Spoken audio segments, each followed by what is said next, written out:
Today, I want to have a real discussion about the programming that is causing women to become overweight, to become obese in a lot of cases. And we always talk about, oh, I want to hit my weight loss goals. Oh, I want to get my body snatched by summer. And those are all great goals, but we have to address the mindset that even got us to this point in the first place. And a lot of it, because I'm going to name 2 points, a lot of it has to do with the obsession with being thick and the limiting belief that if you don't clean your plate, you're either not grateful or you're not eating quote unquote enough. Let's get on the whole thing of being thick, right? And I did a YouTube short about it that I'm going to link to this video, so check that out too. But when it comes to the whole conversation about being thick and having a certain aesthetic and having a certain body type, all that does is push women into a body type that might not even be for them. It might not even be their true body composition, but it's something they saw on social media. They're like, oh, when women have that kind of body type, they get attention, but they're not factoring in that that might not even be the kind of attention that you want. That might be degrading attention. That might be attention that makes you uncomfortable, and not like in a good way, like, oh, I'm stretching my mind. No, in a way where you feel like a piece of meat, you feel like a caricature, you feel like a display at the carnival. And you don't want to feel like that. Most women don't. And it's this whole thing of, oh, well, I'm following a trend. I'm following a trend.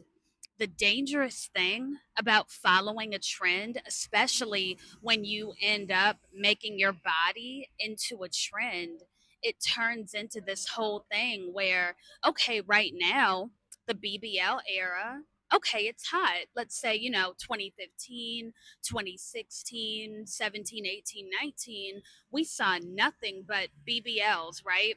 Scrolling up and down the timeline, nothing but BBLs.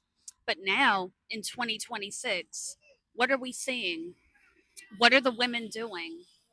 They're trying to get slimmer. They're going and they're taking all that filler and all that stuff out of there. They're not holding on to the BBL anymore. The Kardashians, anyone? They're not holding on to that. Why is that? Because now the trend has changed. But you see what happens when you make your body into a trend. Where is the ability to love who you really are? And I'm not saying you shouldn't try to get down to a size that's healthy. I'm saying when you're just following a trend and you're following an aesthetic and you're not doing it for you and you're not doing it to be healthier, you're doing it because, oh, I want to get accepted, I want to fit in, that can backfire on you. It can turn into a situation where now you're regretting it.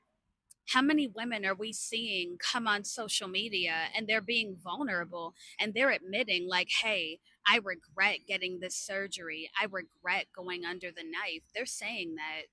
And not every woman is saying that, but there are quite a few that are brave enough and transparent enough to get online and they are talking about it and they're saying, no, I don't want to do this. I want to go and get it removed. I want to get this out. And I feel like so wrong for even thinking I needed to do this. And they're warning other women, you don't need to do this. And you have to ask yourself why. You have to get to the root of it. Why do you want that body type? And people like to front, they like to say, oh, well, I'm not doing it for a man, I'm not doing it for society. Then why are you doing it then? To just look at yourself in the mirror? That's not even why we get on a weight loss journey. Now, part of that could be for you. Part of that could be for you if you're going on a legitimate weight loss journey where you're trying to build up like good habits and you're trying to be consistent and disciplined. Okay, cool. You're never going to hear me argue against that. But if you're getting all this surgery done, you're getting like breast implants, you're getting lipo, you're getting BBL, you're getting rhinoplasty, somewhere down the line, you have to be honest and say, am I really doing this for me? Or am I trying to get into a certain lifestyle? Am I trying to get into a certain man's radar? And if you're honest with yourself, that's why you're doing it. But when it doesn't pan out the way that you thought it would, all of a sudden there's regret. All of a sudden there's all this, wow, I shouldn't have done that. I regret that I did this, that, this, and the other thing. And it can be avoided. And it all starts with actually accepting who you are, your body type, loving yourself. And I know it's easier said than done. It is the deep inner work that needs to be done. And it's not going to be one of those things that you just check off a box and you do for like a week and it's done. No, this is ongoing. This is the work that you will do until the day you leave this earth. And you have to be okay with that because real peace doesn't come from having an aesthetic. It doesn't come from, oh, I look like this, so now I'm happy. Do you know how many women look great and deep down they don't like who they are?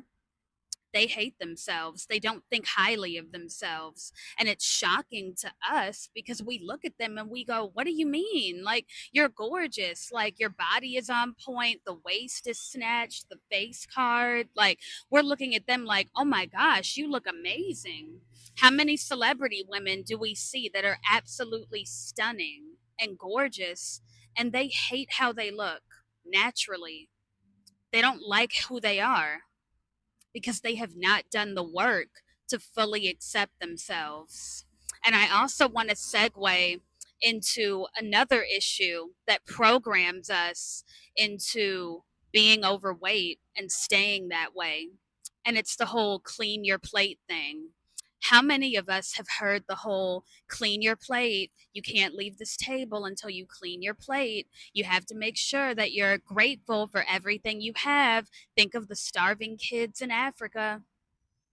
Most of us as little kids heard that from mom, dad, grandma, auntie. I know I heard it from my mom and my grandma. Not so much my mom, really, but definitely my grandma. Like, she did not want to throw anything out. Penny pincher, did not want to waste even a morsel of food, even a morsel. So much so that she would program us to be like, oh, well, even though you're not hungry anymore, you're full, no, you need to clean the whole plate. And that followed me into teenage years, into adulthood. And it got to the point where I would ignore my body's cues. I would feel full, right? Like, I would feel bloated and I would be like, oh, wait a minute, I'm still eating. And my grandma would do that too. She would be like, oh, I'm full. Like, she would vocalize it, say the words out of her own mouth, I'm full, I'm good. But then what happened? She would end up having issues with her stomach. Her stomach would end up hurting. She would end up feeling uncomfortable because she ignored what her body was trying to communicate with her. It was telling her we did not need any more food in that moment, and she was trying to force it. She was trying to force the issue. And what does that do over time? You have no real connection to what your body is telling you, and you end up ignoring those cues. And that leads to weight gain, that leads to obesity, that leads to feeling so disconnected from your body that you don't even know what to do at the end of the day. You don't even know, like, oh, hey, I should really stop doing this. You know, the starving kids in Africa, yeah, I have empathy, but that has nothing to do with me shoveling food into my mouth. How is that going to help them in the grand scheme of things? And it's not. And then we also have to think about, oh, clean plate club, clean your plate. You're not leaving until you eat all of it. All that's doing is causing you to have an unhealthy relationship with food. And in turn, what does that turn into? Binging or it turns into not eating, or it turns into ignoring what your body's telling you. And if you're ignoring your body's cues, there's no way you can truly be healthy in this life. And I say all that to say that if you don't want to just lose the weight and see the scale drop, if you want to go through a real transformation, not just in the physical, but also internally, also when it comes to your mindset, click the link to sign up for my wellness consult. This is the work I do. I help women not only lose weight, but also heal their relationship with food and also heal their relationship with self in the process. If that's you and you're ready to hit the ground running, click the link in the description and we'll talk soon. Bye.